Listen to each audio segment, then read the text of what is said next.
cardinal et son écuyer. Voilà.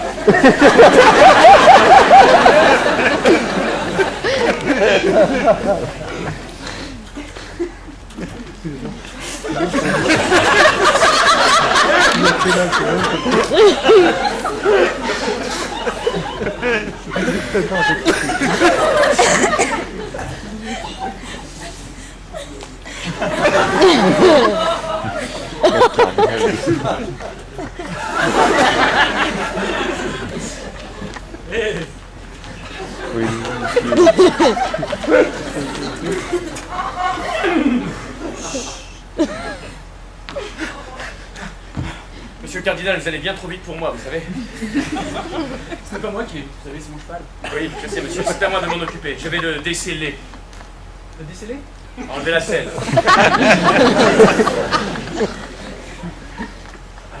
Si monsieur le cardinal veut bien me partager ses plans pour la nuit, je pourrais ainsi le pourvoir en gîte et en couvert. Écoutez, je ne sais pas. Ce que je viens de dire, vous n'avez pas compris, c'est ça? Si. Je vous parle de plan pour la nuit. Je ne sais pas. Si je puis me permettre, il est fort maladroit de se tenir ainsi derrière un cheval. Tout ce que je sais, c'est qu'il faut que je libère cette petite princesse. D'ici demain. Monsieur le cardinal?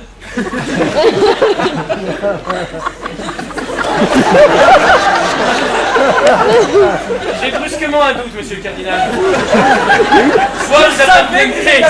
Soit vous appartenez à une confession dont j'ignore les préceptes, et donc d'avoir une aventure quelque peu poussée avec un membre représentant de la gente féminine, soit libérer une petite princesse signifie tout simplement... Comment dire? Les toilettes sont par ici, monsieur.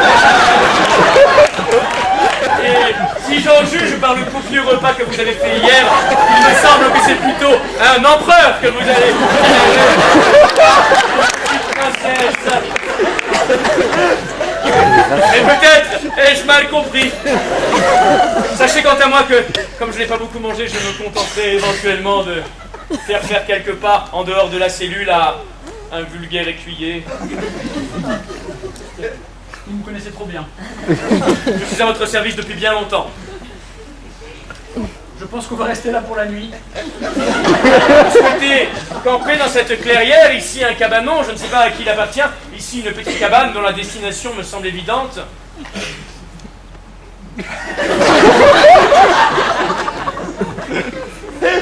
Monsieur le cardinal, attention, votre cheval est très fragile, vous savez, il est fourbu d'avoir parcouru tant de lieux aujourd'hui. Vous ne ménagez pas votre monture, monsieur le cardinal. Je ne savais pas comment vous le dire, mais en effet j'ai trop mangé hier et je voulais juste... Libérer une princesse. C'est vrai que l'expression n'est pas bien choisie. Oh, je la trouve au contraire délicieuse, monsieur le cardinal. D'avoir trouvé hier, je... Ah oui, bien sûr, il s'agit là d'une question d'échelle. Oui, c'est ça tout à fait. Évidemment.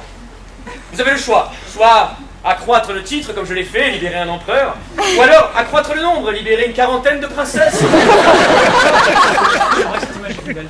C'est vrai. Mais si je puis me permettre cette question, monsieur le cardinal, pour rentrer dans votre jeu, le dragon est-il à l'entrée de la grotte? Vous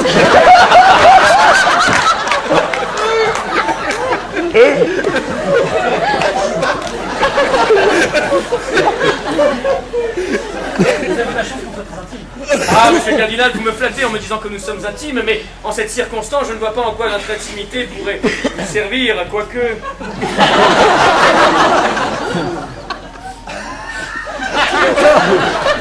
Ce cheval, monsieur, sachez-le, est un des plus petits de notre royaume. Il a été choisi de façon à ce que vous puissiez vous y accouder à souhait. Mais je vous enjoins de vous décider promptement, car sachez que cette réunion écuménique à Rome nous attend. Qu'est-ce que vous essayez de me faire dire en fait?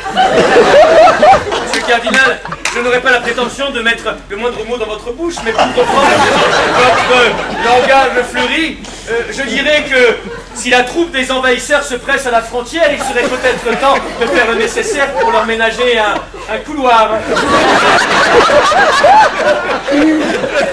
Honoré de votre séance et bois manifestement fleuri.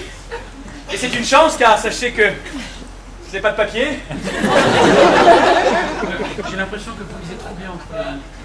Entre les lignes, je n'ai pas la prétention de savoir lire, monsieur le cardinal, de nous deux, vous êtes l'érudit. N'y voyez là aucune allusion? Il s'agit d'un compliment, un bas compliment. Oh! Si deux de mes sens ne me font pas défaut, l'ouïe et l'odorat, je puis me permettre cette présomption de dire que votre princesse se met à hurler au bon.